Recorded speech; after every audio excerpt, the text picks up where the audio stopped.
one father and a young child, they are walking on the road. ஒரு அப்பாவும் ஒரு சிறு பையனும் சாலையில் நடந்து சென்று கொண்டிருந்தார்கள்.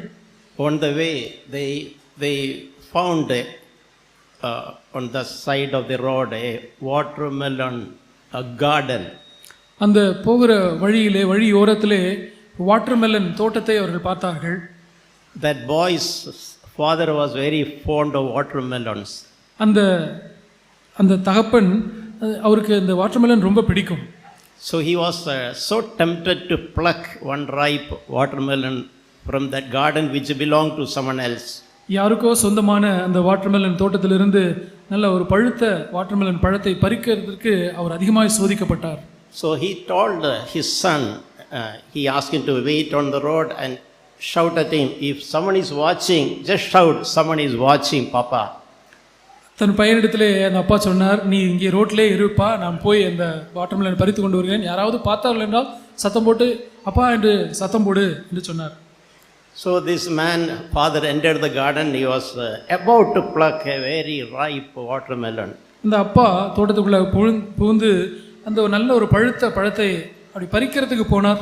That moment his son shouted, Papa, Papa, someone is watching. அந்த சமயத்திலே அந்த பையன், அப்பா யாரோ பார்க்குறாங்க என்று சொல்லுகிறான். That father left everything without plucking the watermelon. He ran and came back to the road and asked, who is watching? யாரோ பார்க்குறாங்களே என்று சொல்லிவிட்டு அது அந்த பழத்தை பறிக்காதபடிக்கு ஓடி அவர் வந்து விட்டார். Then he suddenly told, when he was about to pluck the pot, he suddenly remembered what my Sunday school teacher taught me.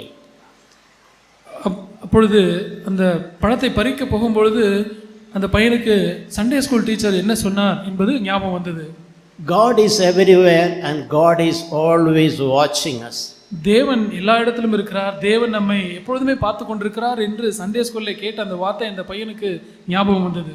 So that young boy could encourage and protect his dad from sinning that day. அவ்விதமாக அந்த சிறு பையன் அவங்களுடைய அப்பா பாவம் செய்யாதிலிருந்து அவரை தப்புவிக்க முடிந்தது. That father that day learned that very important lesson in his life. தன்னுடைய வாழ்க்கையிலே மிகவும் முக்கியமான ஒரு பாடத்தை அந்த அப்பா அந்த நாளிலே கற்றுக்கொண்டார்.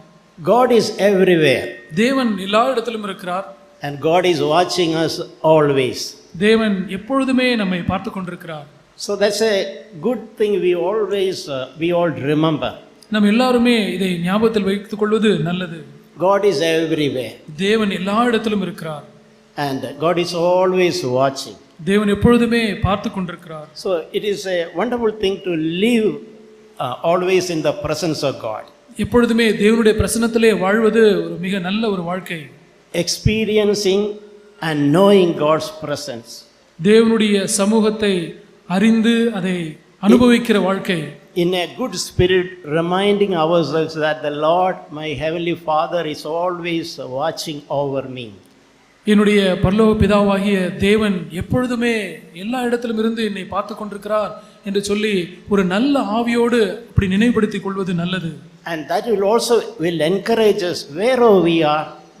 It will encourage us to live a life that is really pleasing to the Father. அப்படி நாம் இருப்போமானால் நாம் எந்த இடத்துல இருந்தாலும் தேவனுக்கு பிரியமான ஒரு வாழ்க்கை வாழ அது நமக்கு உதவி செய்யும். That will also help us to resist temptations. அது சோதனைகளை நாம் எதிர்த்து நிற்க அது நமக்கு உதவி செய்யும்.